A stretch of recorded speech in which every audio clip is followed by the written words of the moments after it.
Boa noite, todo mundo. Boa Meu nome é noite. Nivalda. Tudo bom? Boa noite. Tudo bom? Eu sou Beatriz, paróquia Nossa Senhora da Imaculada Conceição, Miguel Calmon. É ótimo, bem-vindas. Obrigada. Sutapiramutá, Nossa Senhora da Conceição. Bem,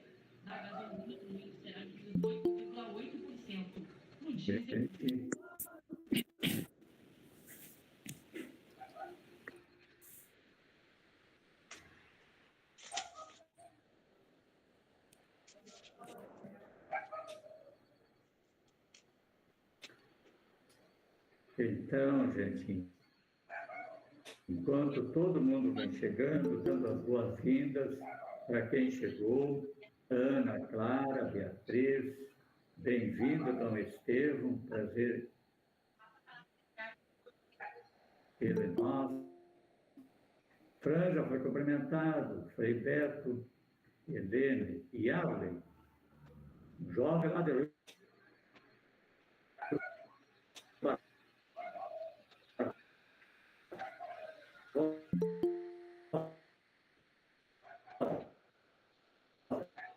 bem amigo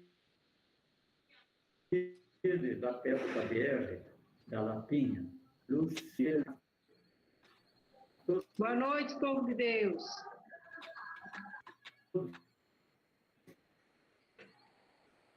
Aparecido, né? Paulo, mas não é noite.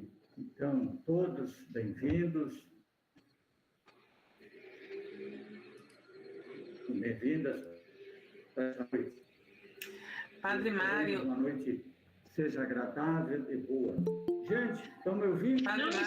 Não estou ouvindo o Padre Mário. Exatamente, está cortando um pouco sua transmissão, Padre Mário. Se o senhor tiver com algum outro aplicativo na internet, pode ser que esteja atrapalhando. Vai ver que aqui do lado também está tendo uma reunião e estão ocupando. Bom, Maria Aparecida, bem-vinda. Vamos ter mais 2 minutos e depois daremos início, né?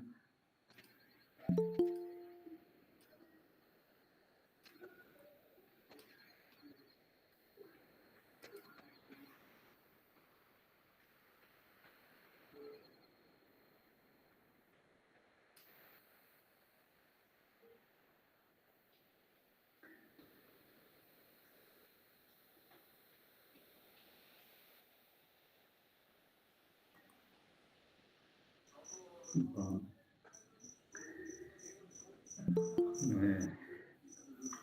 povo de Deus, então sejam todos bem-vindos e bem-vindas para esse nosso primeiro encontro das lideranças das comunidades eclesiais. Boa noite. Das comunidades eclesiais de base, também vistas, mostrar a perspectiva também para serem missionárias, juntamente com as pastorais. Eu pediria o favor de, no chat, deixar o nome e paróquia que ele está participando.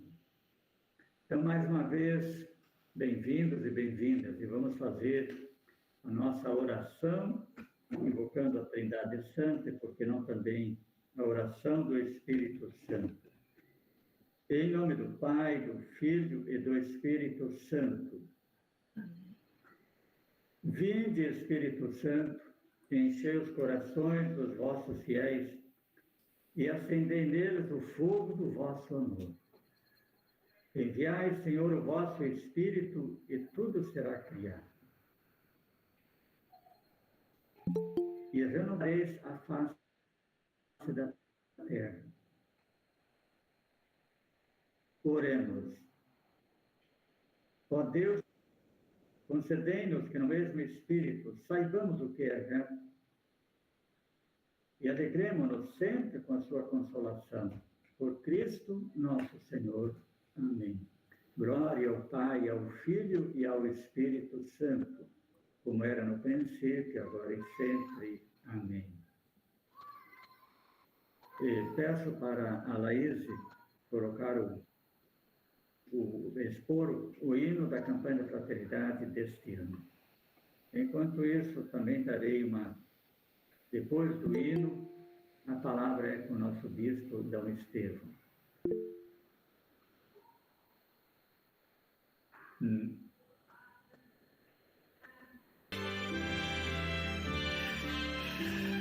Da igreja, boa nova no amor proclamar, no diálogo com que em rede se vai construir e a pessoa humana formar.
Convertidos, mergulhar no mistério profundo, para que em sua Páscoa busquemos compaixão no cuidado com o mundo. Conformados em Cristo seremos aprendizes do dom tão fecundo.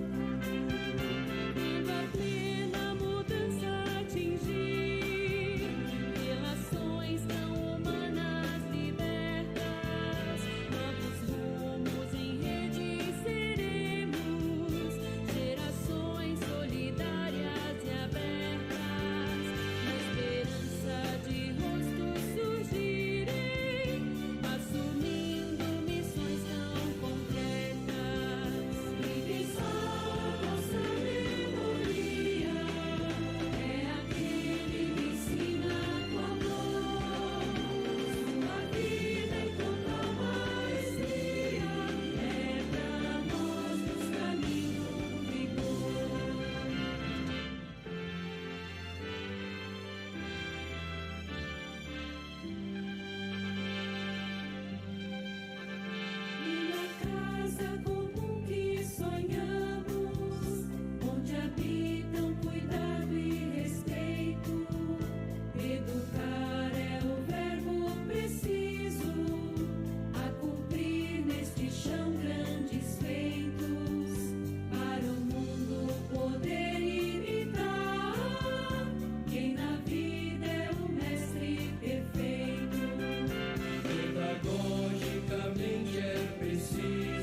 nosso encontro. Bem-vindo, Dom Estevam. Boa tarde, a palavra é sua. Sempre é com carinho e com alegria que o acolhemos. Provérbios 31, versículo 26. Ela abre a boca com sabedoria e sua língua ensina com bondade. Com estas palavras bíblicas do livro de Provérbios, que inspirou o tema da campanha da Fraternidade 2022, Fraternidade e Educação, fala com sabedoria, ensina com amor. Desde 1964, os seus joelhos, que a Igreja do Brasil, as articulações parecem uma dobradiça enferrujada. Blinda. Não pule este vídeo. Olá, eu sou o Dr. Micael Marques. Igreja, as paróquias, as comunidades, com um tema para ser meditado durante a Quaresma. Faz parte do nosso processo de conversão refletirmos sobre temas que são tão sensíveis. Este ano, a educação.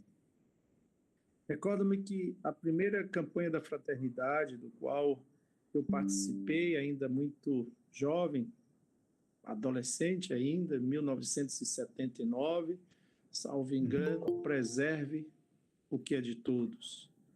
Era o tempo que eu estava entrando para o grupo de coroinhas e durante a missa, quando ajudava, se cantava, né? O cântico de preserve o que é de todos. Eu quero água sem veneno ou detergente. Como esses temas me ajudou a ir formando a minha concepção de amor ao próximo. A Quaresma é um tempo favorável para uma conversão não intimista, não meramente pessoal, sem compromisso social. A Igreja acertou muito, inspirado pelo Espírito Santo, de escolher um tema que nos questiona e que nos desafia. Nas nossas cidades, por exemplo, aqui mesmo em Rui Barbosa, essa noite um jovem foi assassinado. É muito comum os jovens serem assassinados, o extermínio da juventude. Sempre os pobres, os negros, são os primeiros a morrerem. Como faz falta uma educação de fato humanizadora em todos os ambientes. Como cristãos, precisamos imbuir no tema da campanha deste ano, cujo objetivo é promover diálogos a partir da realidade educativa do Brasil, à luz da fé cristã, propondo caminhos em favor do humanismo integral e solidário. Estes diálogos, estas reflexões, é coisa de cristão. Reflexões que discípulos missionários de Jesus Cristo devem fazer. É importante as obras de caridade, as obras de misericórdia, por que não abraçarmos essa obra de misericórdia, discutir sobre a educação, encontrar caminhos juntos, encontrar caminhos que, de fato, possam trazer esperança ao nosso povo. Deus abençoe a todos os que aqui se encontram, as nossas comunidades, aos nossos coordenadores, a pessoa do Monsenhor Franz. Saúdo todos os padres, mas também todos os que desejam um mundo melhor. E não dá para mudar o mundo se não partirmos da educação. Jesus era o grande pedagogo. Ele ensinou com maestria. Sentava-se na barca e, como um grande professor, ele ensinava as coisas de forma simples, de uma forma que todos que ouviam descobriam o verdadeiro sentido da vida. Sejam todos bem-vindos À luz, então, desta pedagogia do próprio Cristo, dou as boas-vindas à professora Ione, que é de minha terra natal, minha amada Vitória da Conquista, ao Padre Mário, nosso coordenador das comunidades eclesiais, nosso referencial, enfim, aos professores e todos os profissionais da educação, todos os pedagogos e pedagogas, aqueles que não somente com títulos, mas com a vida, ostentam a grande alegria de seguir os passos de Jesus, mostrando o caminho, mostrando o verdadeiro referencial da vida humana. Deus abençoe a todos. Muito obrigado por esse grande momento. Vamos levar adiante a campanha da fraternidade.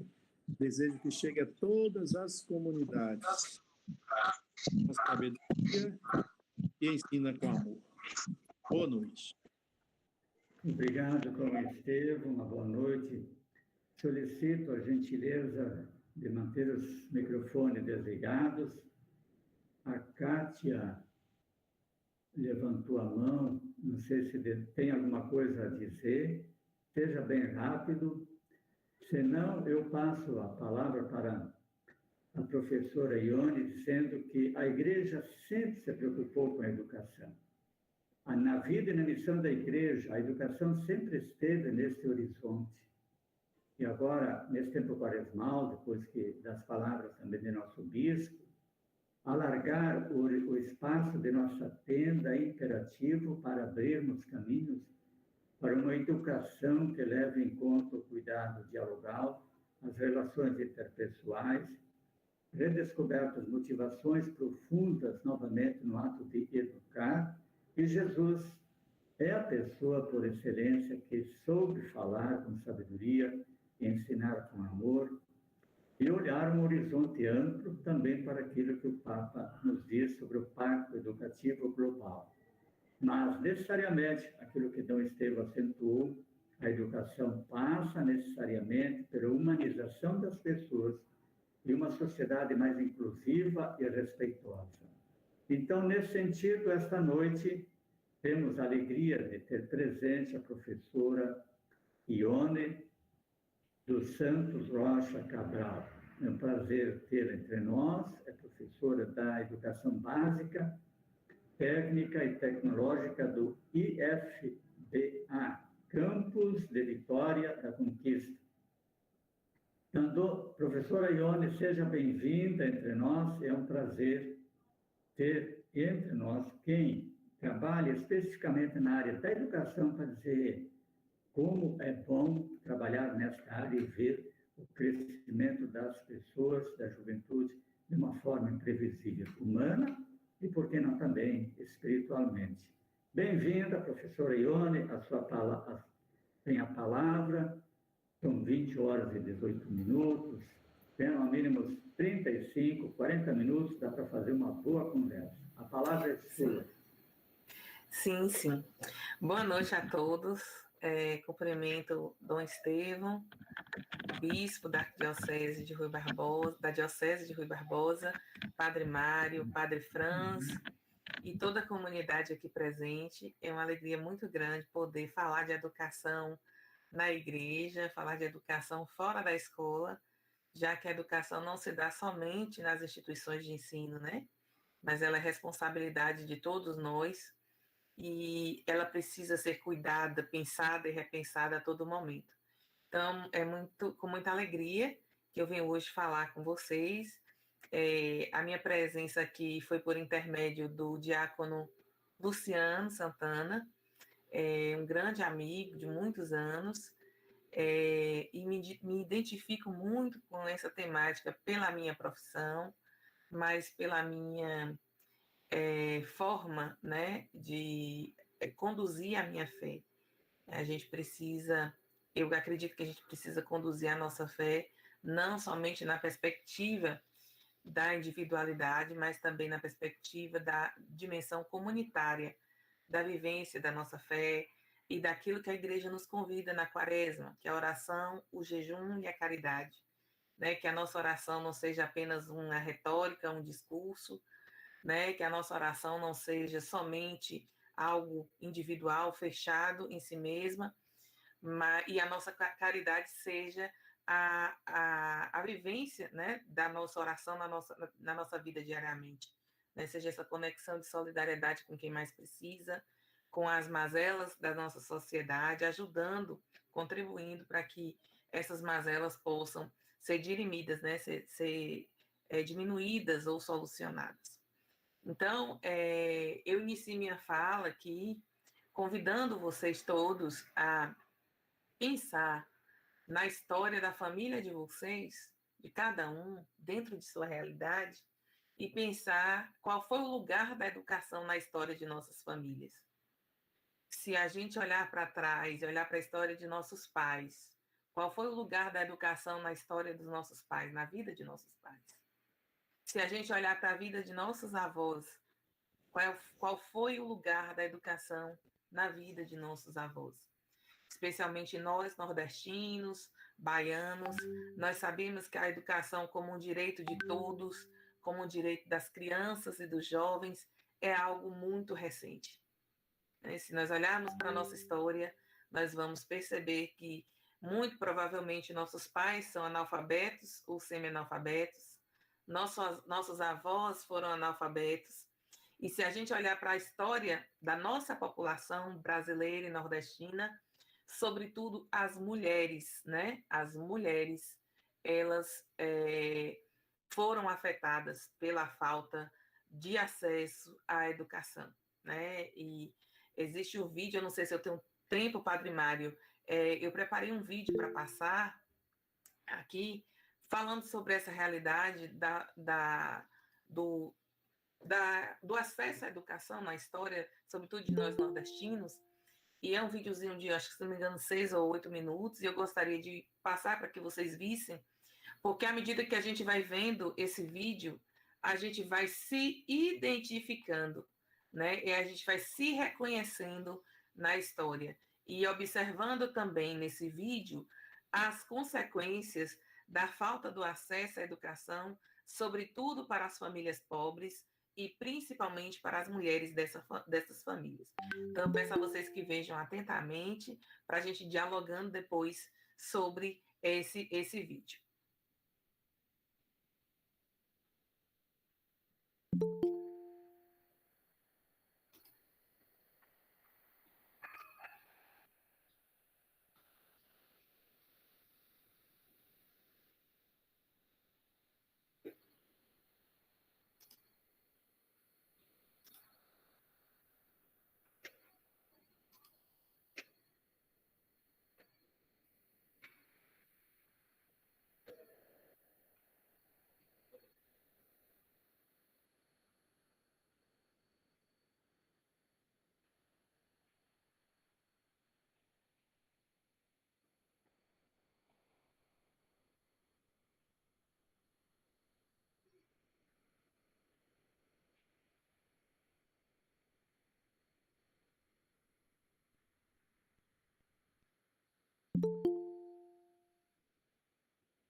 Está sem som.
Eu acho que vocês não conseguiram me ouvir, né? Ouvir o vídeo, né, pessoal?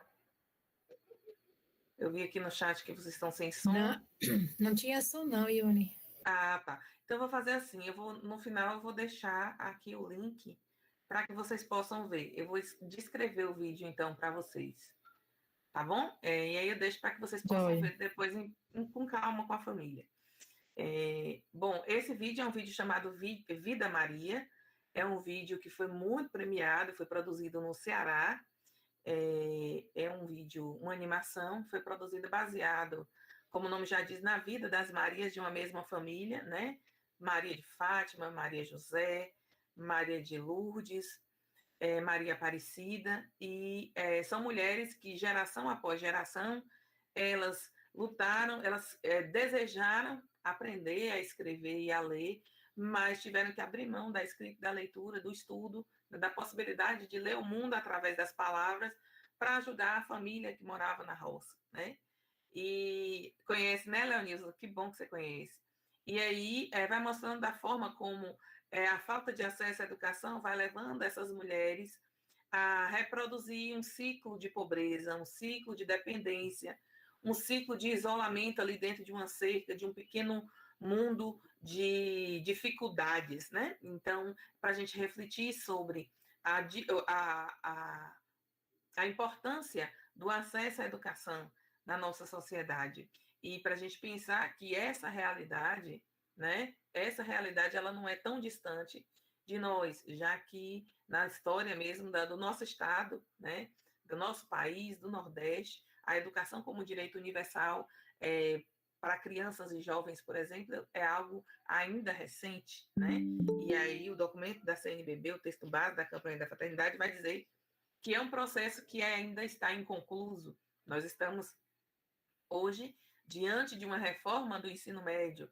Então, a educação no Brasil vem passando por diversas reformas ao longo do tempo, e essas reformas muitas vezes não conseguem dar conta de garantir que a educação seja efetiva, que a educação alcance a qualidade desejada, né, por uma série de questões. Então, eu vou iniciar aqui minha apresentação. Peço a vocês que, se houver algum problema, vocês não conseguirem ver, me avisem aqui pelo chat, tá bom? Bom, vamos lá então. Vocês conseguem ver aí, né, gente, direitinho? Sim, ok. Então, vamos lá. A gente começa a discussão da campanha da fraternidade falando justamente aquilo que Dom Estevão já trazia e que eu e o Padre Mário conversávamos aqui antes de iniciar esse momento, que é o fato de que a Igreja Católica, né, em um determinado momento da história do Brasil, ela percebe que a gente não pode seguir com a vivência do tempo litúrgico da Quaresma de forma desconectada da realidade social, né? Então, a ideia de caridade, a ideia de oração na Quaresma não é algo no sentido de nos fecharmos, no sentido de nos isolarmos em gestos pontuais, mas no sentido também de olharmos para o mundo e enxergarmos esse mundo com caridade, de que nossa atuação no mundo seja uma verdadeira oração. E aí, a igreja é muito sábia, né? Eu sou apaixonada pela riqueza simbólica da nossa igreja, pela riqueza ritualística da nossa igreja, porque ela é rica, né? Ela é cheia, ela é impregnada de significados, né? Significados de questões que às vezes nós já conhecemos, mas que a igreja traz para nós de forma pedagógica, de forma totalmente nova, né? E esse trazer, né, o evangelho para nós de forma nova a cada quaresma renova nossa fé, renova nossa força, né? Renova nosso desejo de ser no mundo como católicos. Então, a gente parte dessa imagem que está aí na tela de vocês, o cartaz, a identidade visual da campanha da fraternidade. Esse cartaz é um cartaz belíssimo, não só pela estética, mas pelos significados. Esse cartaz está baseado, né, no Evangelho de João 8, né, que é aquele evangelho muito conhecido de todos nós, que é o evangelho em que Jesus se encontra com a mulher adúltera e com uma sociedade que queria apedrejá-la. Observe que Jesus estava lá e que a sociedade levou essa mulher adúltera, ou seja, essa mulher que era conhecida o seu pecado, que era conhecida pela sua falha, que nem sequer um nome foi atribuído a ela, foi colocada como mulher pecadora, mulher adúltera. E essa mulher é levada diante de Jesus por uma sociedade que queria, segundo as leis antigas vigentes, apedrejar essa mulher pelo pecado do adultério. E essa mulher foi, em silêncio, humilhada, né, colocada diante de Jesus, e sozinha, porque a lei preconizava que fosse apedrejado o casal adúltero, não só a mulher, mas aquela sociedade se aproveitou da figura mais vulnerável, que era a mulher, tanto naquele tempo como é hoje, né? E colocou essa mulher diante de Jesus, esperando que Jesus também a condenasse. Mas Jesus, como ele veio para trazer a boa nova, a boa notícia, né? Ele veio para renovar os corações e as práticas e as leis, né? Jesus vai agir de forma pedagógica com essa mulher, praticando de uma forma muito bonita a caridade. E aí, essa mulher que é posta diante de Jesus, Jesus age de forma muito pacífica. Jesus não olha para esta mulher com um olhar de condenação, de julgamento e muito menos de condenação, e põe-se a escrever no chão, perguntando, né? Perguntando a aquele povo que estava ali, né? Eles disseram, a sociedade que queria condenar a mulher, né? Disseram para Jesus, né? E tu, o que dizes dessa situação? Né? E insistiram perguntando. E Jesus apenas faz uma provocação. Jesus apenas faz um chamamento à consciência de cada um. E Jesus responde: quem dentre vós não tiver pecado, atire a primeira pedra. E se inclina novamente para o chão e começa a escrever. Né? Ele escreve e aí na gravura aparece no cartaz da campanha aparece amor e sabedoria, que foram justamente, né, a prática de Jesus, foi uma prática de amor e de sabedoria. Né? Ele levou os irmãos que estavam ali, prontos para condenar aquela mulher, a também se questionarem.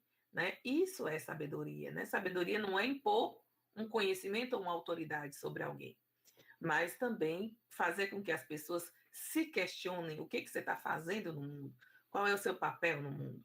E aí, a imagem da campanha da fraternidade mostra a deserção, né? Eles saíram todos, as pedras caíram por terra, e essa mulher fica prostrada em direção a Jesus.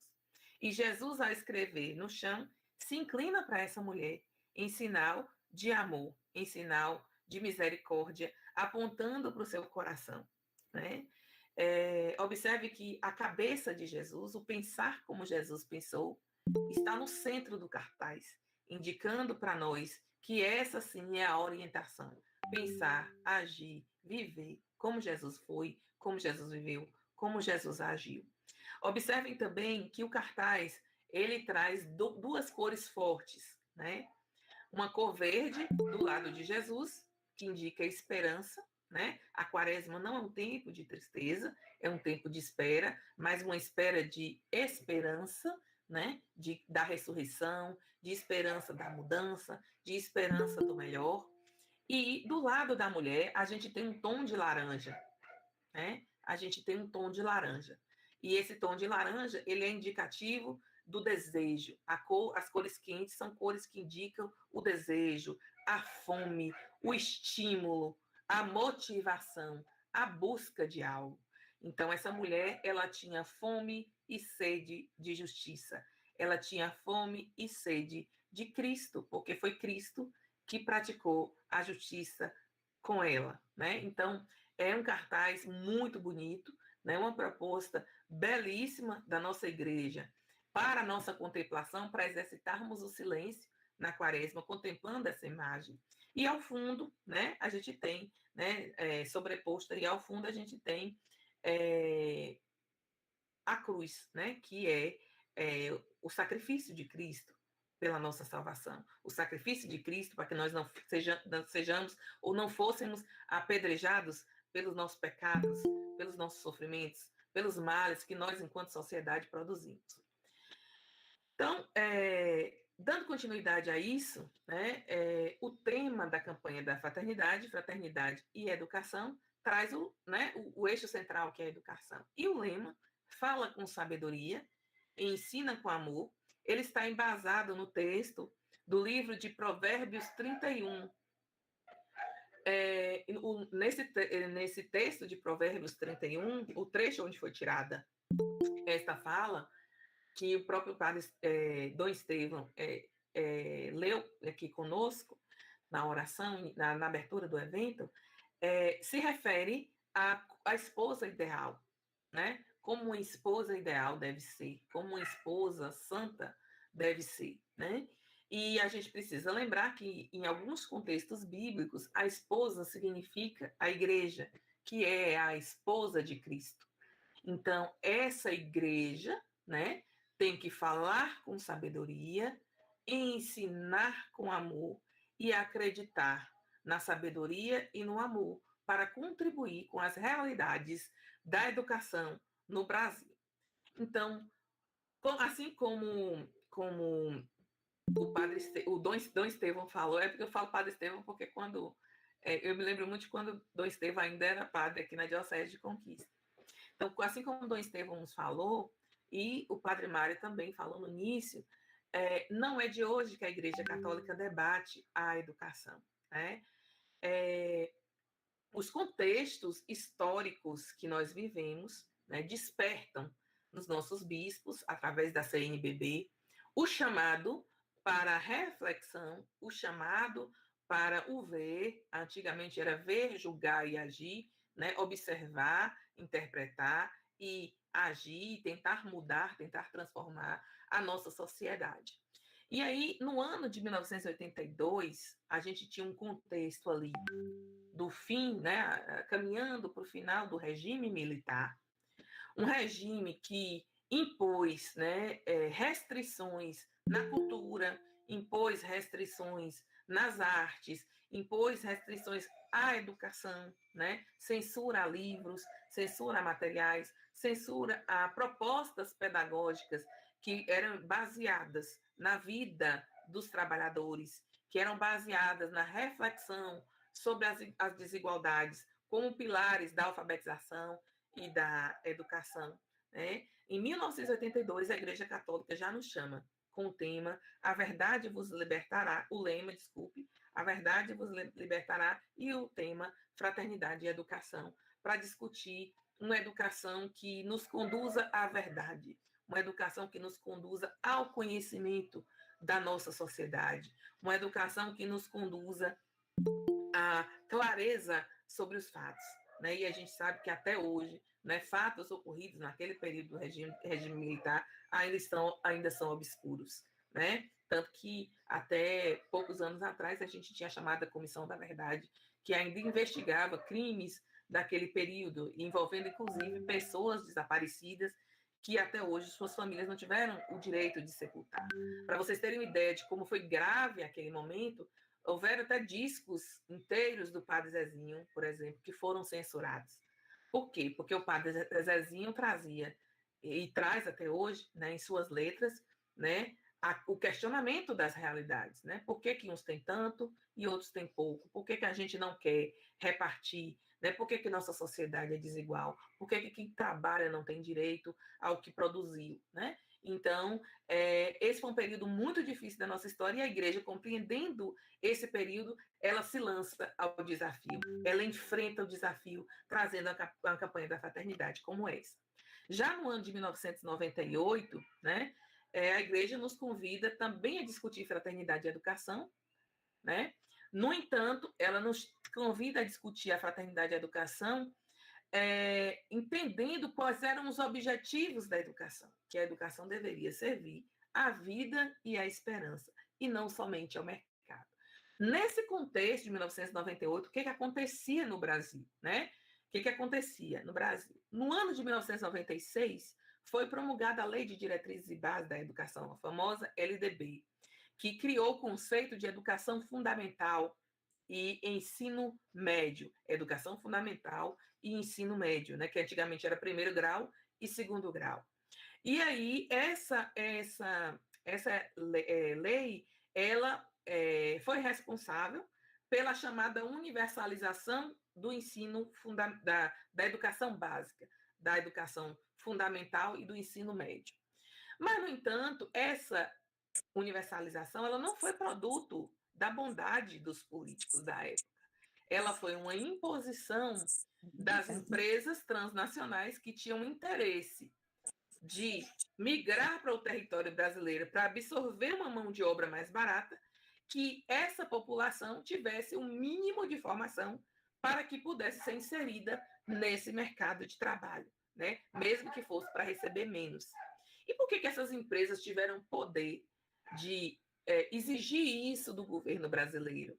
Porque na década de 90 a gente vinha ainda se recuperando das crises, né, da década de 80, no pós-regime militar, das crises econômicas e do processo de endividamento que o Brasil vinha fazendo com o Banco Mundial, com a FMI, para tentar, né, implantar um mínimo de infraestrutura, o mínimo de desenvolvimento econômico no país.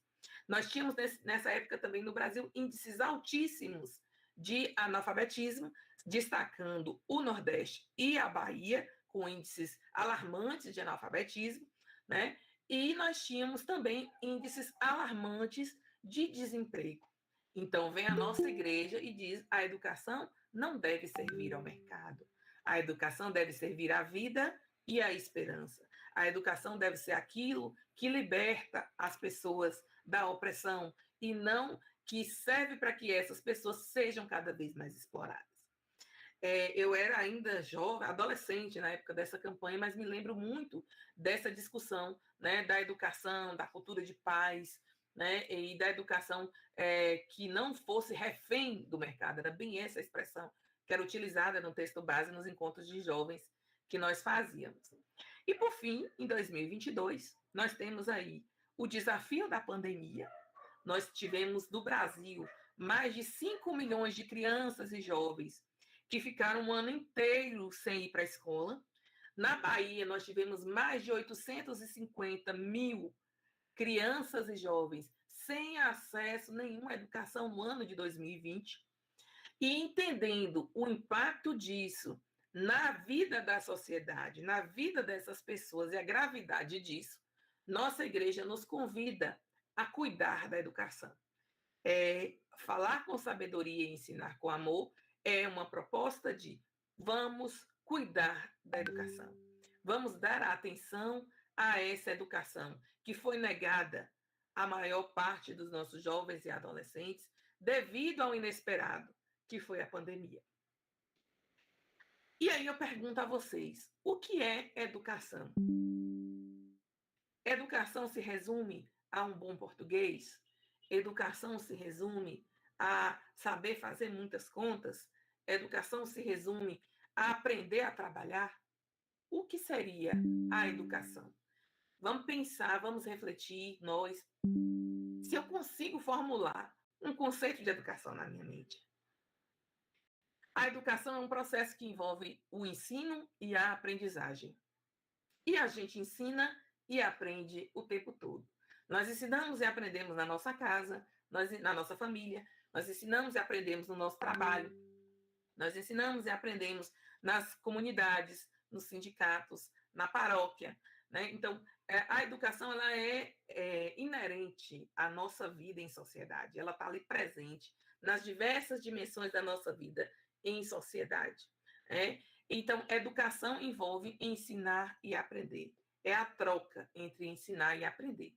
Ninguém é tão pobre que não tenha nada a ensinar, né? E ninguém é tão inteligente que não tenha nada a aprender. A gente sempre aprende. A nossa igreja nos ensina, né? Que a gente aprende na diversidade, a gente aprende nas comunidades, a comunidade rural, a comunidade urbana, né? A gente aprende nas pastorais, com seus diversos carismas, a gente troca, a gente absorve os exemplos, a gente absorve as mensagens, a gente absorve os testemunhos e a gente segue aprendendo ao longo de toda a vida. Daí o pedagogo Paulo Freire, que foi inclusive um dos brasileiros que fez um contraponto ao regime militar através da educação, né, com a chamada pedagogia libertadora, pedagogia libertária, né, ele vai nos dizer, no seu livro chamado Pedagogia da Autonomia, ele vai nos dizer que ensinar é uma especificidade humana, ou seja, ensinar é algo característico da humanidade.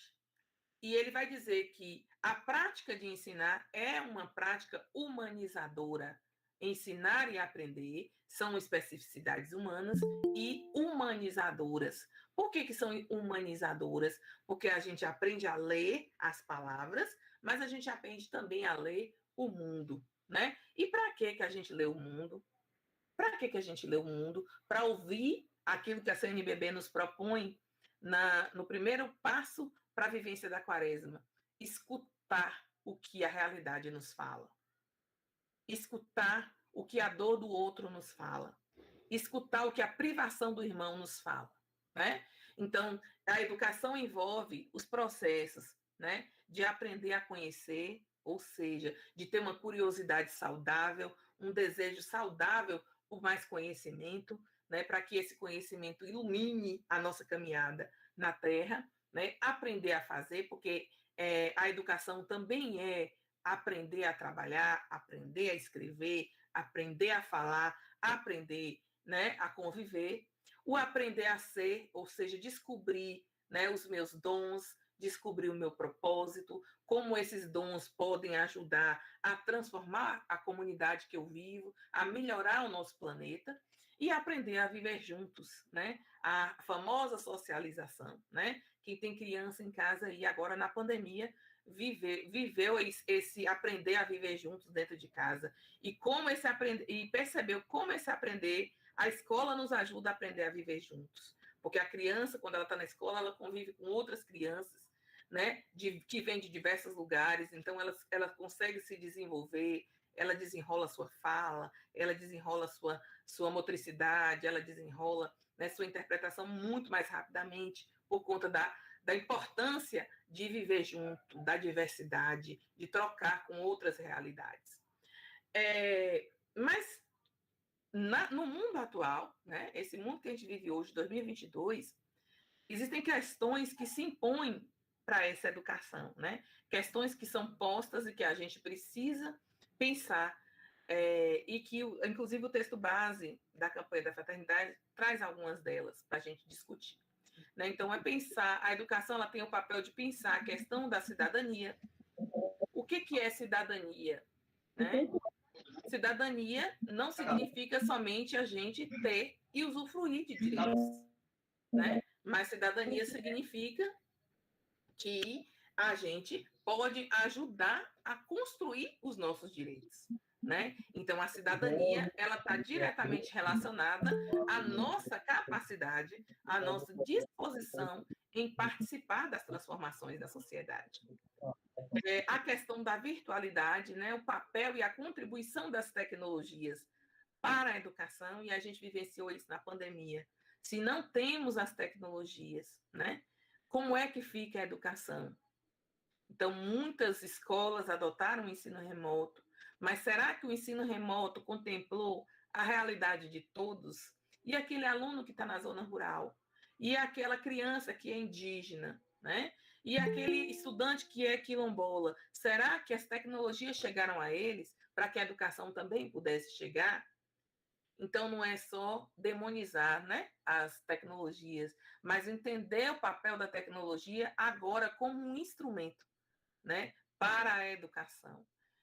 Também pensar sobre a globalização, né, sobre essa ideia de que no mundo estamos todos conectados, pelo consumo, estamos todos conectados pela comunicação, estamos todos conectados com a tecnologia. Será que isso é verdade? Será que todos têm acesso? Que todas as pessoas que têm acesso à comunicação, todas as pessoas que têm acesso à tecnologia têm acesso à comunicação? Será que todos que veem uma propaganda, né, têm acesso àquele produto? E será que o mais importante é as pessoas terem acesso aos produtos que são veiculados, que circulam no mercado global? Então, como é que nossa comunidade responde a esse mundo globalizado? Nós estamos inseridos, nossos municípios estão inseridos nessa globalização, né? Para vocês terem uma ideia, na Bahia, somente 19% dos municípios, só 19% dos municípios ofereceram materiais, internet e computadores para que os professores pudessem dar aula durante a pandemia. Então, será que nossa realidade local, nossos municípios, estão inseridos de fato na globalização? Ou será que essa globalização é um discurso totalizante, né? Um discurso para tentar nos fazer acreditar que fazemos todos parte de uma mesma rede de comunicação e de consumo? É algo para a gente refletir também. Depois, a questão da transdisciplinaridade, né? Um desafio que se impõe à educação. Pensar uma educação que não seja o português separado da matemática, separado da química, separado da biologia, mas entender o sentido de tudo isso numa sociedade, né? Entender como isso tudo se articula e nos ajuda a construir a vida. Como a física está relacionada ao movimento que a gente faz, ao deslocamento, à velocidade, como a biologia está associada à questão dos vírus, à questão das infecções, da resistência, se uns têm mais resistência ou não. E isso tem relação com a geografia, porque depende da sua condição social, depende da sua localidade, depende do desenvolvimento técnico e tecnológico do lugar onde você vive, né? Se você tem mais ou menos acesso à saúde. Então, é pensar uma educação que não seja exatamente, Doraci, né? A globalização como perversidade, né? Mas pensar, e a educação muitas vezes pode ser perversa, porque ela é colocada como fragmentação do conhecimento, né? Português pelo português, matemática pela matemática, geografia pela geografia, sem conexão entre os conhecimentos. A dialogicidade, uma educação que se abra para ouvir o outro, em que a juventude seja ouvida, os adolescentes sejam ouvidos, qual o problema em se ouvir os jovens e saber o que eles esperam e construir uma educação dialogada, né? Qual o problema? Depois a gente tem a dialeticidade, né? A dialeticidade significa a gente ouvir o que as contradições do mundo nos trazem e pensar essas contradições, enfrentar essas contradições, né? Então, pensar nas desigualdades sociais, pensar nas desigualdades de gênero, pensar na negação dos territórios, na negação das identidades das comunidades indígenas, das comunidades quilombolas, pensar na negação do meio ambiente, né? Então, isso é dialeticidade. Então, essas questões todas são desafios que surgem para a educação contemporânea. Essa educação, que segundo Moacir Gadotti, que é um grande teórico da educação, ele vai dizer que ela acontece ao longo da vida. E se ela acontece ao longo da vida, né, porque a gente está sempre ensinando e aprendendo algo, estando ou não na escola, né, ela precisa ser pensada dentro e fora da escola. Ela precisa ser pensada na gestão pública, ela precisa ser pensada nas comunidades, elas precisam ser pensadas pelas pessoas que são afetadas por essa educação, por exemplo, as mulheres que são mães, que precisam trabalhar e que precisam do amparo de uma creche para trabalhar, porque a gente sabe que hoje o número de mulheres chefes de famílias é muito maior do que era 10, 20 anos atrás. Então, a educação, ela é algo especificamente humano, ela é algo inerente à existência humana, ela é uma prática que é humanizadora, porque nos coloca no mundo de forma ativa, né? Nos chama para a nossa dignidade de existência no mundo, mas ela é ainda um grande desafio para a nossa sociedade, para a sociedade brasileira, né? Porque ela ainda está constantemente em construção, em reconstrução ou, em alguns casos, em destruição, né? Porque também a negação da educação, ela não é simplesmente uma negligência, né? Ela pode ser um projeto, né? privar a população do conhecimento pode ser um projeto de dominação política, econômica e social. Então, a campanha da fraternidade, ela traz um objetivo. O que é um objetivo? É o que a gente quer, o que a igreja quer com essa campanha. Né? E o que a igreja quer com essa campanha?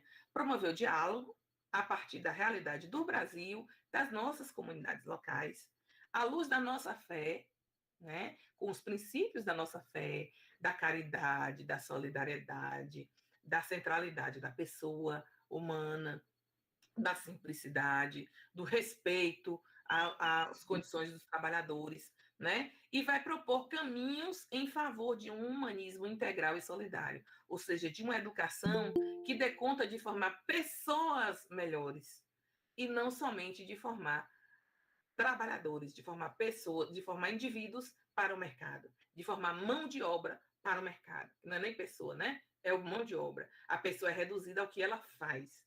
A pessoa é reduzida ao que ela ganha. Né? E aí, em seguida, a igreja traz os objetivos específicos, que é o como faremos. Então, nós queremos promover o diálogo sobre a educação, à luz da fé, né? Para formar um humanismo integral e solidário. Mas como que a gente vai fazer isso? E aí a igreja traz um conjunto de 7 objetivos específicos, que é esse como faremos. Os 4 primeiros objetivos são objetivos de investigação, né? São objetivos que vão nos convidar a escutar e a observar a sociedade.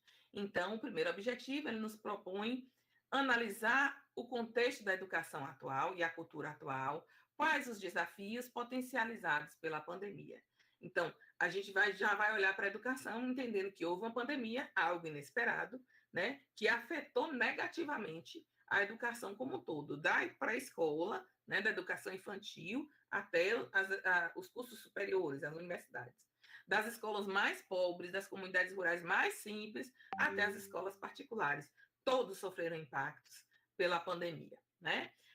E aí vocês observam que sempre, todo objetivo, ele começa com um verbo. O que é um verbo? Um verbo é uma palavra que nos convida a alguma ação. Nesse caso aqui, desses 4 objetivos, a ação é pensar, a ação é analisar, a ação é discernir, certo? Então, no segundo objetivo, a gente vai verificar, ou seja, vai investigar também, vai prestar atenção no impacto das políticas públicas na educação. O que é uma política pública? Uma política pública é uma ação do Estado no sentido de garantir os direitos da comunidade. Então, quando eu digo políticas públicas para as mulheres, né, é uma ação do Estado no sentido de garantir o direito dessas mulheres, principalmente que essas mulheres continuem vivas, porque na pandemia as mulheres morreram mais, sofreram mais violência, né? Mais agressão dentro de casa. Quando eu falo de políticas públicas para a educação, eu estou falando de ações do Estado, né, de ações dos poderes políticos constituídos para garantir o direito à educação. Esse direito à educação, gente, não é só estar na escola, não é só construir um prédio e colocar a criança lá dentro. Essa política pública para a educação, ela precisa contemplar a infraestrutura adequada, né, a inovação, ou seja, a utilização de recursos diversos para, né, fomentar o aprendizado do aluno, para possibilitar o aprendizado, a formação do professor, o envolvimento da comunidade na escola, né, a proposta pedagógica dessa escola, que precisa contemplar os conhecimentos propostos lá pela Lei de Diretrizes e Bases da Educação, pelos parâmetros curriculares, mas também precisa contemplar uma formação integral, né? Precisa contemplar a realidade do Brasil, precisa contemplar o respeito ao próximo, o respeito ao ambiente, como nossa casa comum, como o Papa Francisco defende. Depois, um outro passo que a gente precisa dar é identificar os valores e as referências da palavra de Deus, da tradição cristã, em vista de uma educação humanizadora na perspectiva do reino de Deus. Não é a gente impor a nossa religião dentro das escolas, mas a gente propor os nossos valores dentro da escola. os valores mais importantes, né? O amor ao próximo, o respeito à individualidade do outro, né? O respeito à dignidade da pessoa, o dever que cada um tem de contribuir com a sociedade. Hoje a gente vê nas escolas muitos estudantes que querem estudar e formar e fazer um vestibular para uma faculdade que a profissão ganhe muito dinheiro. Então as pessoas se formam pensando no status da profissão, as pessoas se formam pensando no dinheiro que vai ganhar e se esquecem que a gente trabalha para transformar o mundo, né? A gente não pode trabalhar só para ganhar dinheiro, né? Quem trabalha só para ganhar dinheiro é banco, né? Mas os seres humanos trabalham, precisam trabalhar para ajudar a melhorar o mundo, né? Para fazer a diferença na vida de outras pessoas, né? Um médico numa situação de pandemia, né? Ele está trabalhando para ajudar a salvar vidas.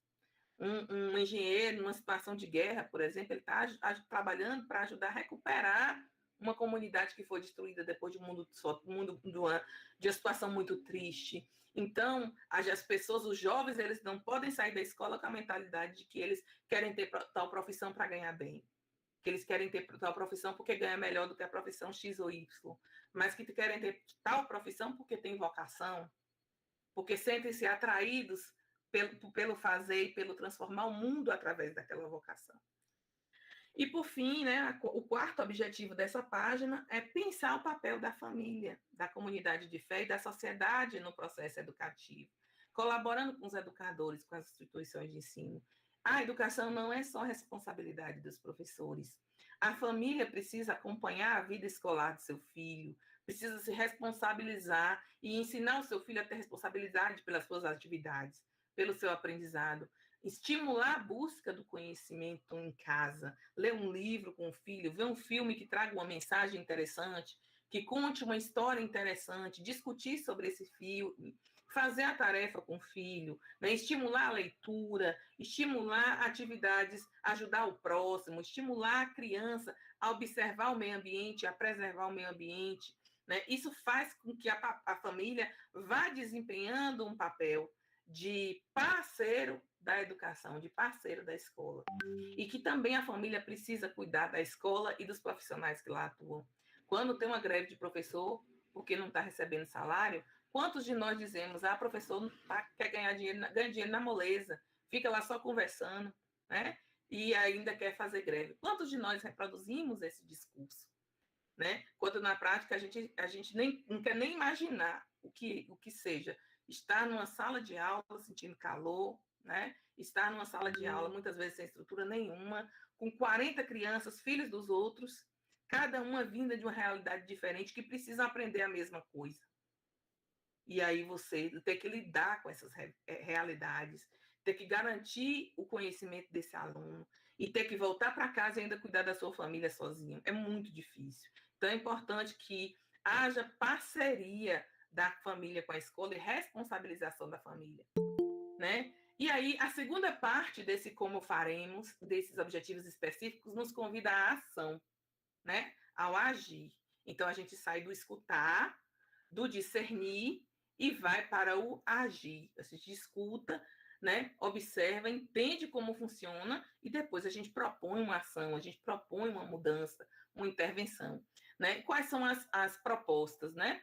Incentivar propostas educativas com os valores do Evangelho, que promovam a dignidade humana, a experiência do transcendente, né? A experiência do divino, né? O que é essa experiência do divino? É enxergar Deus no outro, enxergar a dignidade no outro, por mais diferente que ele seja de mim, né? Incentivar a cultura do encontro, o respeito à diversidade, né? O respeito à diversidade de ser e de pensar, né? O cuidado com a casa comum, o cuidado com o meio ambiente, né? É algo elementar na educação, em todos os níveis, em todas as disciplinas. Estimular a organização do nosso serviço pastoral junto às escolas, às universidades, os centros comunitários, as associações, as cooperativas, os sindicatos, esses espaços educativos não formais, né, que estão fora das instituições de ensino. Promover uma educação que seja comprometida com um mundo diferente, com uma economia que não passe por cima das pessoas, né? Quantas vezes, no auge da pandemia, a gente ouviu o discurso de que o Brasil não podia parar. Enquanto isso, né, o Brasil não podia parar porque a economia não podia parar, porque o capital não pode parar de se reproduzir e de se multiplicar e de gerar riqueza. Enquanto isso, faltava oxigênio nos hospitais dos estados mais pobres do Brasil. As pessoas estavam morrendo sem ar para respirar, né? Então, a gente precisa promover uma educação que busque outras formas de economia, uma economia mais solidária, uma economia que tenha, uma política que tenha como prioridade a dignidade humana, né? Os direitos humanos, que esteja a serviço, especialmente dos mais pobres e mais necessitados. E aí, então, qual é o caminho que a gente segue para alcançar esses objetivos, né? No passado era ver, julgar e agir, né? Mas a igreja, entendendo a realidade atual, ela muda esse vocabulário, porque só ver não basta. A realidade grita nos nossos ouvidos. Quando a gente ouve falar dos índices de desemprego, isso está gritando pobreza nos nossos ouvidos.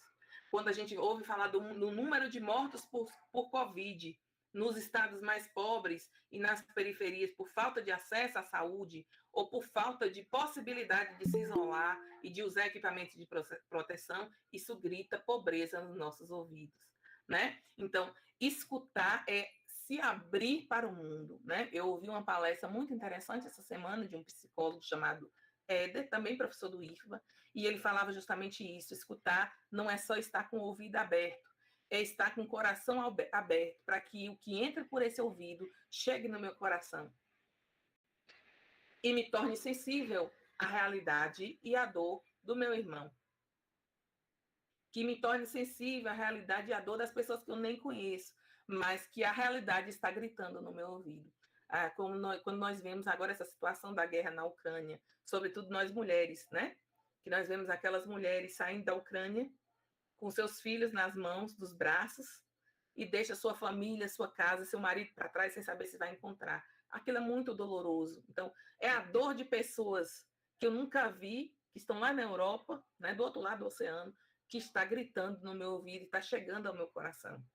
Então, a gente vai escutar essas dores, a gente vai escutar esse mundo que fala e vai discernir. A gente vai entender, refletir sobre esse mundo que eu, como católico, quero construir, como cristão missionário, quero construir. O cristão missionário, a vida do cristão missionário, ela precisa ser educadora. É esse mundo que eu quero construir, é nessa sociedade que nós gostaríamos de viver. E aí, se a resposta for negativa, aí a gente vem para a ação. Então, vamos transformar, vamos agir, né? Transformar essa realidade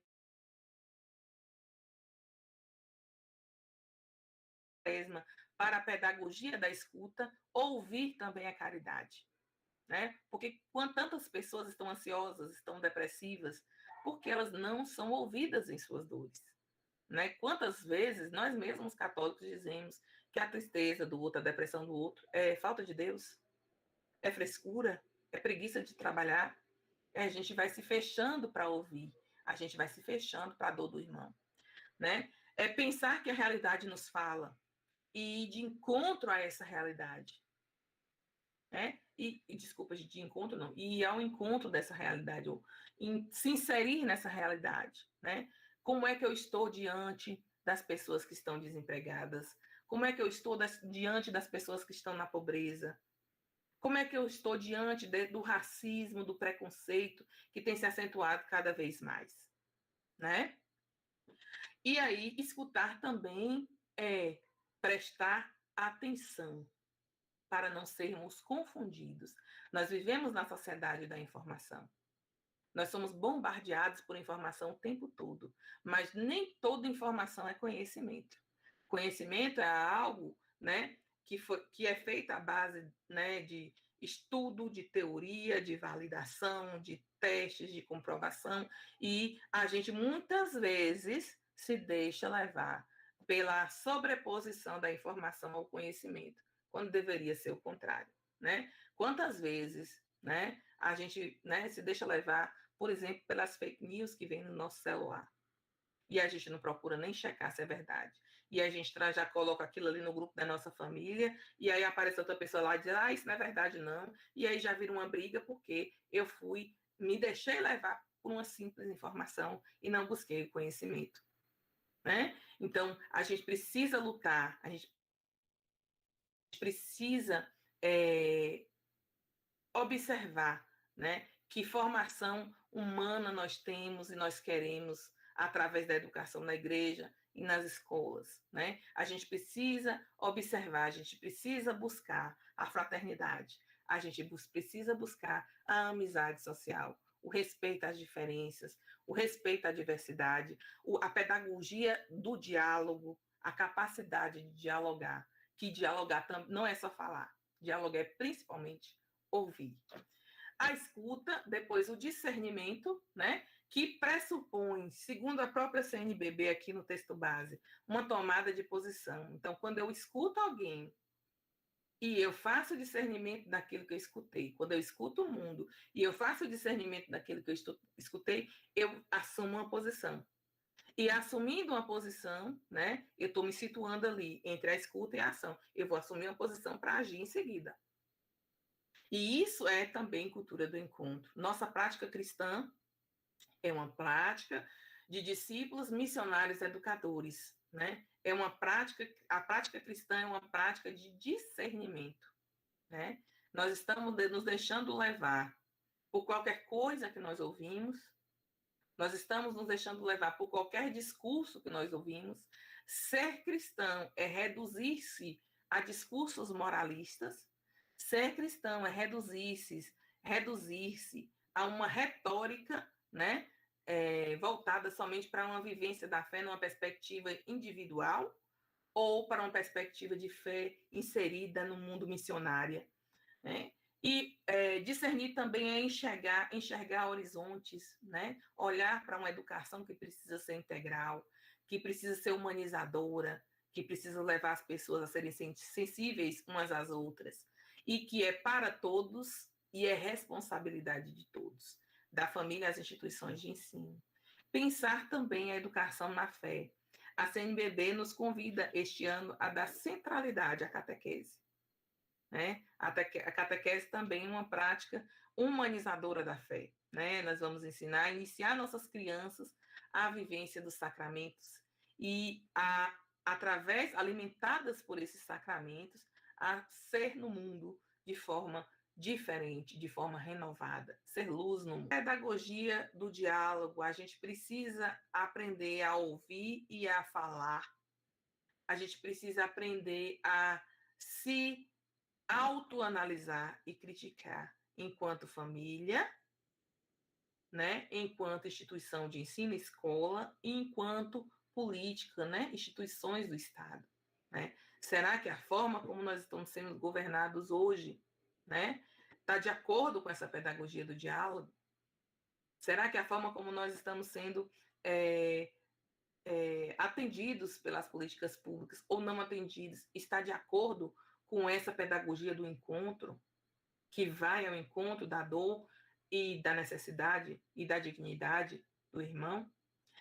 E um outro aspecto de discernir que a CNBB nos traz é a necessidade de educar para o belo e verdadeiro, né? Nós nos habituamos muitas vezes a consumir uma quantidade de informações que não nos edifica.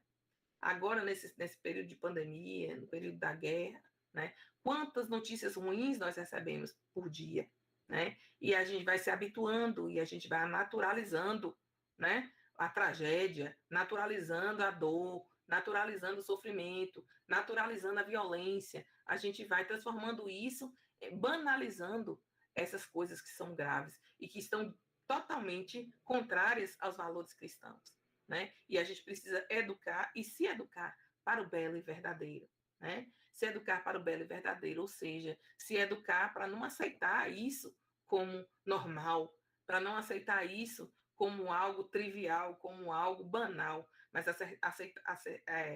enxergar isso como algo a ser combatido, porque Deus nos criou para uma vida plena, né? E aí, com a juventude, das apresentações culturais, da música, da poesia, né, para que a gente possa ter outros canais de comunicação, né, da dor, que não seja somente essas imagens, essas notícias de tristeza e violência. E, por fim, a igreja nos convida a agir. Né? Como nós vamos agir, então? Nós vamos agir tendo por base a centralidade do ser humano.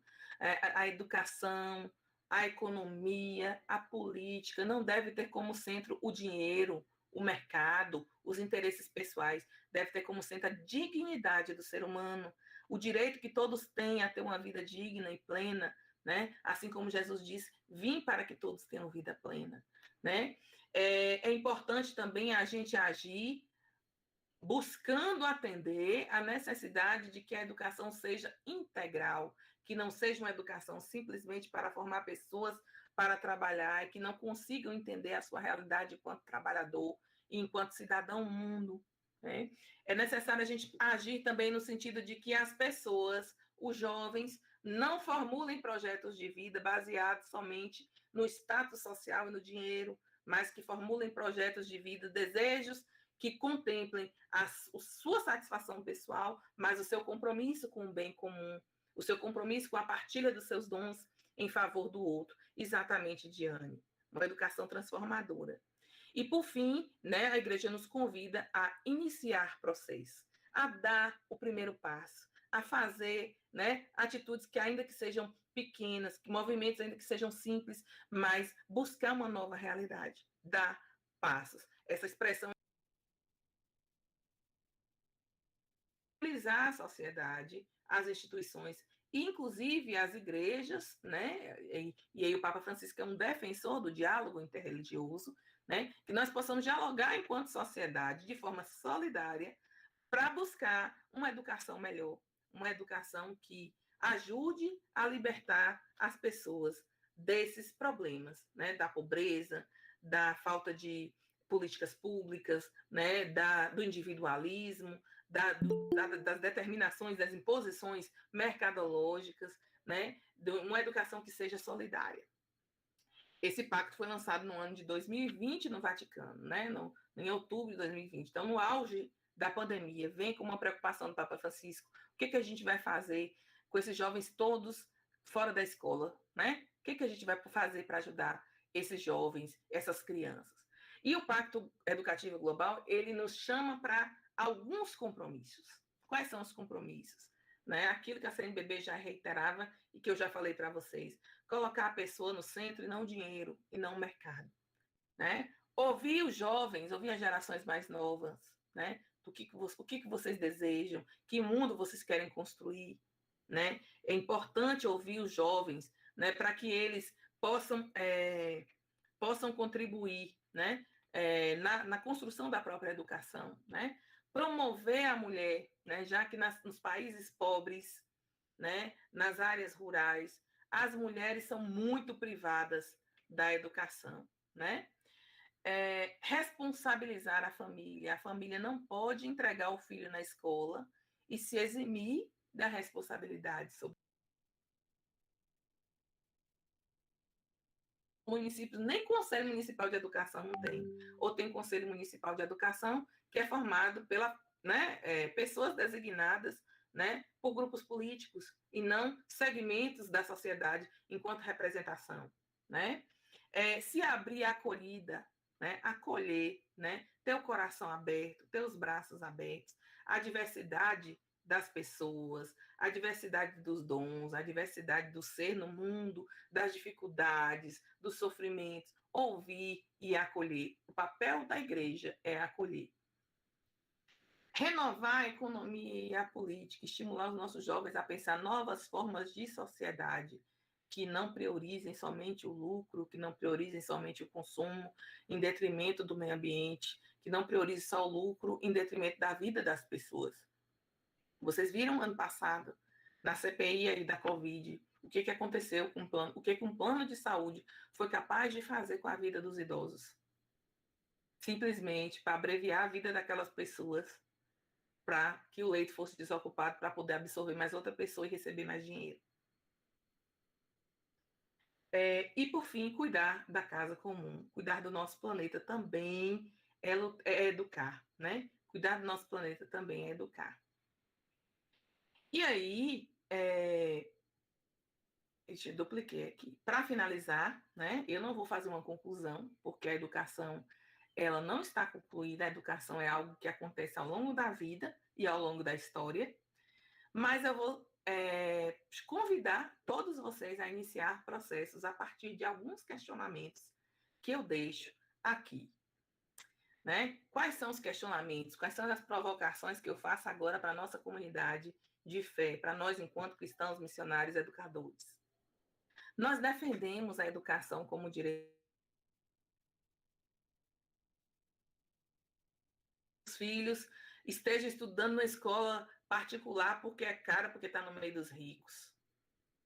Será que nós defendemos a educação como direito de todos? Será que nós nos preocupamos com a educação que chega para os mais pobres, com a escola pública, com a escola municipal, com a creche municipal? Ou será que nós somos católicos que têm preconceito com aquilo que é público porque é aquilo que atende ao pobre? Será que nós fazemos essa defesa da educação como direito de todos? Será que nós defendemos e nós compreendemos a luta dos professores quando reclamam melhores condições de trabalho e salários? O que nós queremos com a educação de nossos filhos? Nós queremos que nossos filhos sejam melhores do que os outros do ponto de vista econômico, estude para ganhar dinheiro? Ou nós queremos que nossos filhos se tornem pessoas melhores para ajudar o mundo a ser melhor? Quais são as condições de trabalho e de aprendizado nas escolas de nossa comunidade?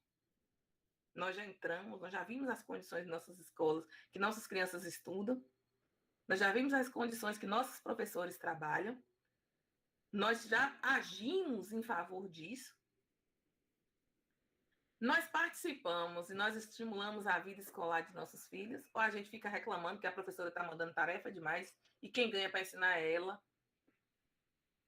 E esquecemos que a responsabilidade de educar é também da família. Qual lugar, e essa é uma pergunta, uma provocação muito importante nesse ano, que é um ano eleitoral, qual lugar que a educação está ocupando no discurso político que muitas vezes nós católicos reproduzimos? Nós vimos aí, né, hoje todo mundo, né, tudo que é vereador, tudo que é deputado, tudo que é prefeito, tudo que é governador, opina sobre a educação. Muitos deles sem nunca ter entrado numa escola, muitos deles sem nem nunca ter conversado com o professor, e muito pior com o estudante. Né? A gente vê aí hoje um discurso corrente, uma defesa corrente da militarização da educação. Se a gente acredita na escuta, se a gente acredita na ação, né? O que será que está por trás da militarização da escola pública? Por que não se militariza escolas particulares? As escolas dos ricos não são militarizadas por quê? Por que só as escolas dos pobres são militarizadas? Por que só os pobres têm que ser disciplinados? Eles são disciplinados para quê? Simplesmente para ouvir e obedecer, porque senão serão punidos? É essa a educação que nós acreditamos e nós defendemos? Questão seguinte, agora essa é para mexer um pouco com a comunidade. Existe pastoral da educação na nossa comunidade? Quem são os professores das nossas paróquias? Como esses professores estão na paróquia? Eles estão isolados? Eles se sentem vistos? Eles se sentem respeitados na comunidade porque desempenham um papel importante? A gente se mobiliza como igreja, né, para acolher esses professores, para acolher essas escolas. Vamos lutar pela pastoral da educação, gente. E, por fim, os jovens de nossas paróquias são incentivados a estudar e a exercer práticas de cultura e cidadania, de participação social, ou a gente reduz os jovens da nossa paróquia a bater um timbalzinho ali, a tocar um violão e fazer a animação da missa, fazer a animação, né, do grupo de jovens. Esses jovens precisam ser estimulados a abrir portas, né? Eu, por exemplo, na época do meu grupo de jovens, eu fui estimulada a estudar. E eu fui a primeira pessoa da minha família a ter um curso superior. E isso abriu muitas portas para mim. Abriu muitas portas para minha irmã, abriu muitas portas para meus primos e minhas primas. Então, nós estamos estimulando os jovens a abrir portas, né, e a ser no mundo também através da cultura, da educação e da cidadania, da participação social, ou nós, né, reduzimos os jovens a um papel só de lazer na comunidade. Então, eu espero, minha gente, que a minha fala tenha trazido alguma contribuição para a comunidade da Diocese de Rui Barbosa, e encerro por aqui, né, abrindo, né, se houver tempo aí, Padre Mário, abrindo para o diálogo com vocês, para ouvir os questionamentos, para conversar um pouco mais. Muito bem, professora Ione, foi e está sendo uma bênção a sua presença, as suas colocações sobre esse tema tão importante e fundamental. Desde o início, quando se tratou de trazer o Evangelho para o tempo quaresmal, mostrando a pessoa de Jesus e seguir. Então, eu passo a palavra, a gente está com 21h26, temos um pouco mais de 15 minutos. Quem deseja fazer as suas considerações, umas no chat que eu vi, são muito propícuas, fundamentais. Então, eu deixo a palavra. Quem deseja fazer breve colocação sobre isso, que seja sucinto, mas que vale a pena ser escutado.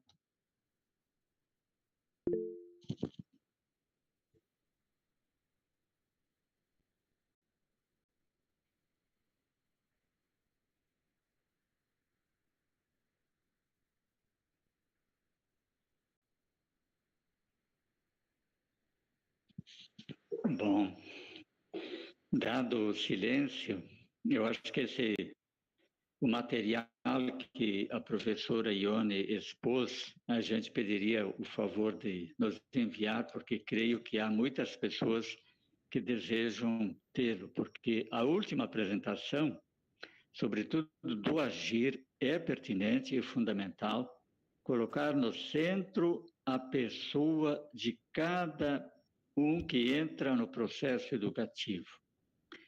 E um dos objetivos que também tínhamos colocado a respeito das lideranças das comunidades são precisamente a pessoa de cada líder ou de liderança da sua pastoral, movimento e o que faz a comunidade. Ouvir, escutar este povo. Então, né, ouvir as gerações mais novas, promover a mulher. Há um fator bonito a ser feito para os jovens. E ainda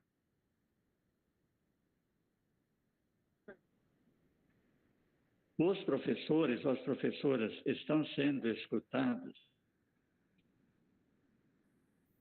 Olha, são questões fundamentais dentro desse processo tão importante com a campanha da fraternidade. Povo de Deus. Padre Mário, tem pessoas Sim. aí que levantou a mão, viu? Para falar. Eu não estou vendo. Se você puder coordenar, eu agradeço, porque não estou vendo dadas. Padre Franz levantou a mão. Sim. Foi muito bonito a sua palestra e como estou... Vamos aqui o Padre Franz. Sim.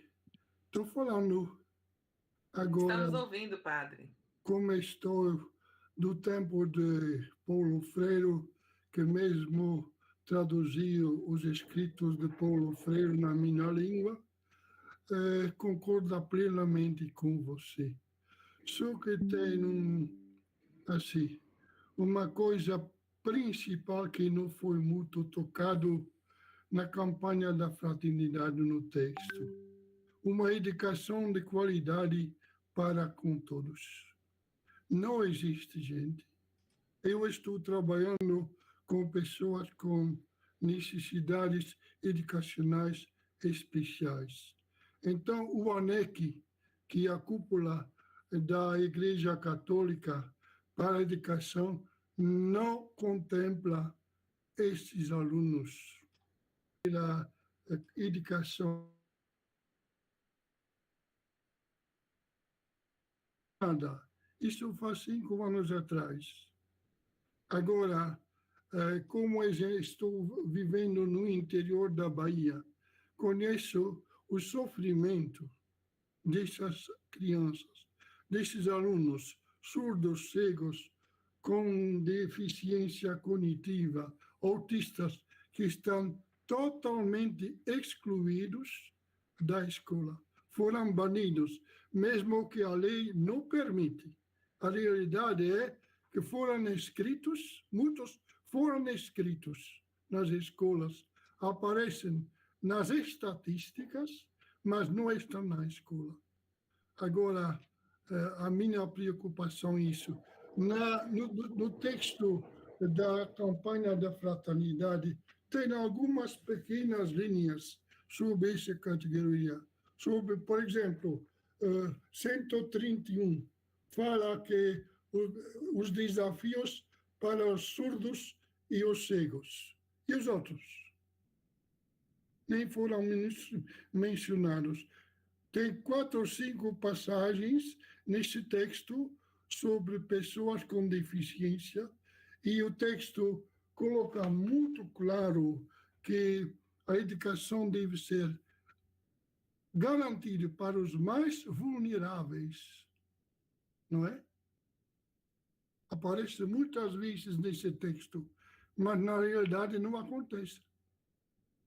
Isso é o que me decepciona muito, porque na última campanha da fraternidade sobre educação, indivíduos que não têm acesso,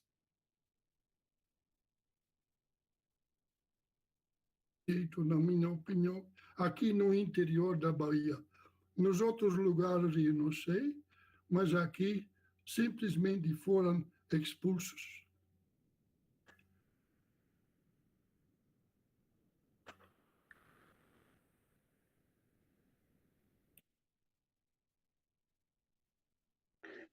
Bem, obrigado, padre. Obrigado, padre Franz, pelas suas considerações. Realmente, continuamos com um grande desafio, atender a todos e aos excluídos. Em relação à fala do padre Franz, eu trabalho numa instituição, padre Franz, federal. E nas instituições federais já há alguma experiência. Aqui em Vitória da Conquista, nós temos profissionais de referência em educação inclusiva e nós conseguimos absorver alunos cegos, surdos, autistas, inclusive autistas com grau severo, né, de autismo, crianças adolescentes com déficit de atenção e transtornos déficit de atenção e problemas de aprendizagem, dificuldade de aprendizagem. Mas eu concordo com o senhor e eu entendo que ainda é exceção. O que eu tenho a dizer é que uma das funções proféticas do cristão é denunciar. Conheço o projeto lá em Vitória da Conquista, é muito boa, mas é uma exceção.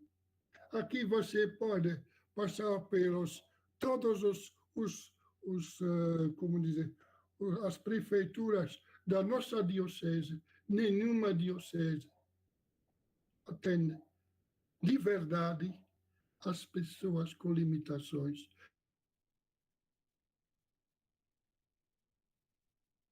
Gente, isso é uma farsa.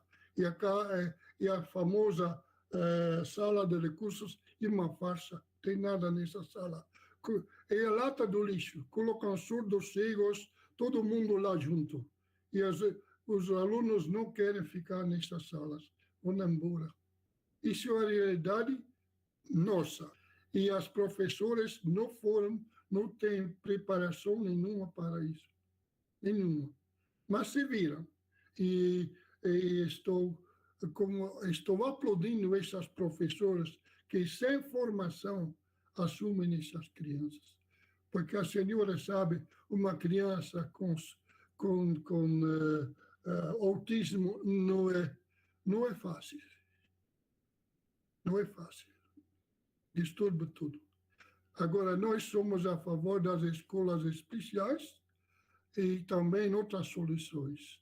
Mas as escolas especiais foram fechadas um tempo até 2008 e depois foram aceitos de novo, graças a Deus, porque tinham um pessoal já preparado.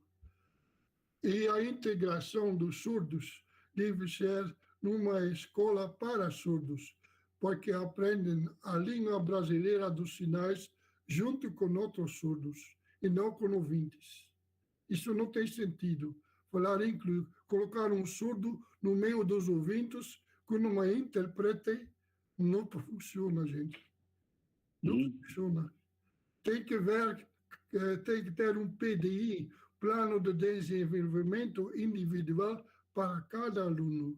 E lá a escola especial, como nós temos 3, são também escolas de vida, escolas de convivência, não tem divisão como dizer, em primeira série. Tudo isso não tem sentido, porque os alunos com deficiência intelectual severa provida nunca vão assumir a matéria da segunda série, mas podem aprender a viver autonomia, a se virar. Agora estamos fazendo um projeto que os nossos alunos com síndrome ter um estágio de trabalho na prefeitura. Temos um síndrome que vai trabalhar no gabinete do prefeito para preparar o cafezinho, receber. Ele faz de uma maravilha e valoriza. Mas que série ele tem? Não tem série nenhuma. Sabe ler um pouquinho, escrever um pouquinho, depois esquece de novo. É isso que estou pedindo, deixam as pessoas que trabalham com crianças especiais a liberdade de trabalhar, porque eles sabem o que podem ensinar. É deplorável. Nós não podemos trabalhar com cada ano outros professores. Para os nossos alunos, devem ser os mesmos. Muito bem. Padre Franz, então, muito obrigado também pela sua contribuição e continuamos assim com a expectativa e a esperança de que surja a clareza de um projeto para atender também toda a demanda dessas pessoas portadoras de doenças especiais. Sabemos o quanto isso é carinho seu, mas também, de nossa parte, vamos começar a olhar e também a escutar esse clamor. Então, eu, em nome de toda a equipe das comunidades... Sim? Com relação à fala do Padre Franz, eu só queria fazer um comentário. Eu concordo plenamente com ele, acho que é uma preocupação essencial para a educação, né? Para a humanização da educação, né? Essa educação humanizadora ela tem que contemplar todos, ela não pode ser só para os considerados comuns, né? Mas para as necessidades especiais também.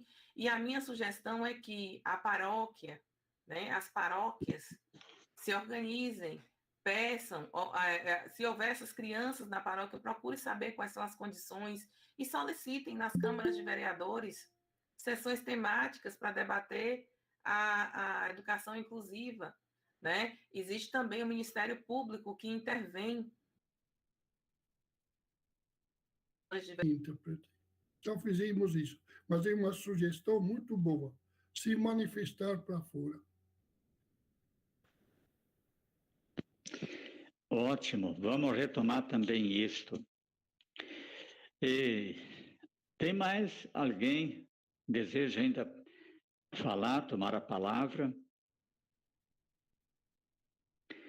Senão, Padre Mário, eu já deixei no seu WhatsApp o material que eu usei aqui hoje para o senhor compartilhar aí com as comunidades. Tá bem, obrigado, Diane. Vamos lá fazer isso. Então, em nome das comunidades eclesiais de base, que também são chamadas numa perspectiva de serem comunidades eclesiais missionárias, agradecemos muito a presença de todos vocês. Quando eu penso que não vem ninguém, aí que a turma vem. Que coisa! Então, hoje foi uma noite muito importante e bela, seja pela colocação clara e objetiva da professora Ione, a nossa gratidão. Também tivemos a presença de 82 pessoas, que chegou ao máximo que eu vi. Entretanto, nós vamos continuar a cada mês, numa quinta-feira, via online, teremos um encontro e o programa feito pela equipe diocesana de animação das SEBs consta, entre outras coisas, além de trabalhar a campanha da fraternidade, tem todo um programa relacionado com o projeto de pastoral diocesano 2019 a 2023.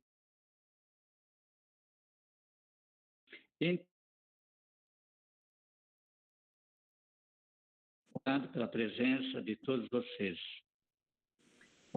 Não estou vendo, mas aqui no meu celular, Dom Estevão ainda se encontra? Sim, pedimos a ele a bênção, senão vamos pedir para Padre França.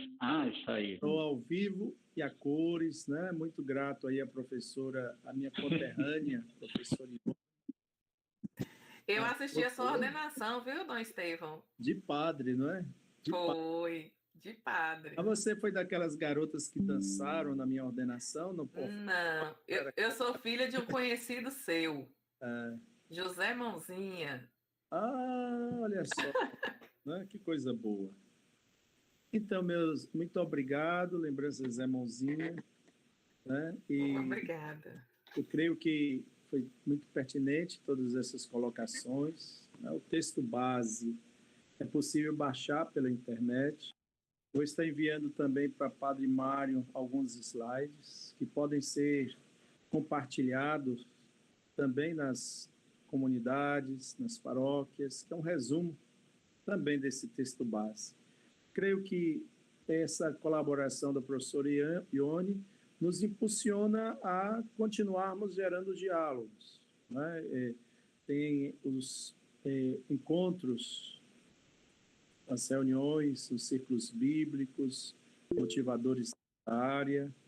Há também possibilidades de encontros com professores em sala de aula, pois a campanha não é para o salão paroquial, né? Os cartazes é para provocar assim debates, reflexões e ações concretas na sociedade. Por isso eu motivo aos que estão aqui para não guardarem esse conhecimento, virem que não há nada complexo, é uma questão